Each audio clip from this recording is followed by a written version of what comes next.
বাংলাদেশের চালিকা শক্তি হিসেবে ধরা হয় পোশাক শিল্পকে। পোশাক শিল্প রপ্তানিতে বিশ্বে বাংলাদেশের অবস্থান দ্বিতীয়। দিন দিন তরুণ তরুণী ঝুঁকে পড়ছে এই পোশাক শিল্প পেশায়। চলুন জেনে নেওয়া যাক পোশাক শিল্প শ্রমিকের ভাবনা। হ্যাঁ পেয়েছি, আমাদের বর্তমান সরকারি এগ্রিমেন্ট আমরা পেয়েছি, 9% আমাদেরকে দেওয়া হয়েছে এবং এই সরকারের যে চাহিদাটা ওটাও আমরা পেয়েছি। সরকারকে আমরা অনেক ধন্যবাদ। ইনশাআল্লাহ আমরা আগামী দিনে আমাদের পত্র যেন এইভাবে আগাইতে পারি। আমরা সব ধরনের সুযোগ সুবিধা পাচ্ছি, সরকারের যে সুযোগ সুবিধা দিচ্ছে আমরা সব ধরনের সব কিছু পাচ্ছি। বর্তমানে গার্মেন্টস সেক্টরটা বাংলাদেশের চালিকা শক্তির একটা প্রধান অংশ। বাংলাদেশের মোট অর্থায়নের মধ্যে দেখা যাচ্ছে 80% হচ্ছে গার্মেন্টস শিল্প থেকে আসতেছে। আর সেইখানে ফ্যাসিলিটির দিক থেকে বলা হচ্ছে যে গার্মেন্টসে অন্যান্য সেক্টর থেকে স্যালারি বা আদার্স ফ্যাসিলিটিসটা মোটামুটি বেশি আছে। সাধারণত গার্মেন্টসে এখন বিভিন্ন বায়ার্স কিংবা আদার্স বাংলাদেশে যেমন বিজিএমই বিকেএমই ওনাদের তত্ত্বাবধানে যেহেতু গার্মেন্টস চলতেছে, তাদের কিছু রিকোয়ারমেন্টস আছে যে ফ্যাসিলিটিগুলো দেওয়া দরকার। যেমন এখন ওয়ার্কাররা বিভিন্ন ধরনের ফ্যাসিলিটি, যেমন ইএল পাচ্ছে, মেয়েদের ক্ষেত্রে যারা প্রেগনেন্সির সময় একটা ম্যাটারনিটি বেনিফিট পাচ্ছে, এগুলা প্রোভাইড করা হচ্ছে আর কি গার্মেন্টসের পক্ষ থেকে। আর এখন বাংলাদেশে দেখা যাচ্ছে যে একদম মিনিমাম স্যালারি রেঞ্জটা হচ্ছে 12,500 টাকা।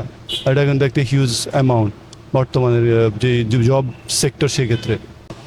আগে মানে কোনো এক সময় ছিল গার্মেন্টসটাকে একটু মানুষ সমীহ করতো, সেখানে মানুষ মন্তব্য করতো যে অশিক্ষিত মানুষরা গার্মেন্টসে জব করে। কিন্তু বর্তমান প্রেক্ষাপটে দেখি সেখানে দেখা যাচ্ছে ম্যাক্সিমাম মানে ম্যানেজমেন্ট লেভেলে ম্যাক্সিমামই হায়ার এডুকেটেড মানুষ জব করতেছে। যেমন আমরা যদি দেখি যে বর্তমানে গার্মেন্টস শিল্পতে দেখা যাচ্ছে কিছু সাস্টেনেবল কাজ করতেছে, যেখানে কিছু বায়ারদের রিকোয়ারমেন্ট থাকে, কিছু সাস্টেনেবল লোক থাকবে, সেফটির জন্য কিছু লোক থাকবে, তারপরে কমপ্লায়েন্স মেনটেন করার জন্য স্পেসিফিক কিছু মানে কোয়ালিফিকেশান লাগবে। কোয়ালিফাইড লোক ছাড়া আসলে গার্মেন্টস এখন চলতেছে না।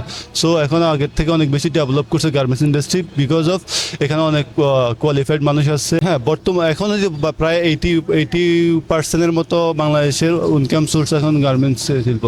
ইকোনমিক্যালি 80% চালাচ্ছে গার্মেন্টস শিল্প। সো যেহেতু এখনও আছে, ইন ফিউচারে করবে। আমরা যদি লক্ষ্য করি বিশ্বের দিক থেকে চীন হচ্ছে গার্মেন্টস ইন্ডাস্ট্রিতে এক্সপোর্টের দিক থেকে 1 নম্বরে, বাংলাদেশে আছে ঠিক 2য় স্থানে অবস্থান বাংলাদেশের গার্মেন্টস ইন্ডাস্ট্রি এক্সপোর্টের দিক থেকে।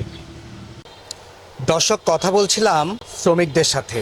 শ্রমিকরা পোশাক শিল্প নিয়ে সন্তুষ্ট। এভাবে এগিয়ে যাক বাংলাদেশের পোশাক শিল্প। কামরুল সিফাতুল্লাহ, চট্টগ্রাম পোস্ট।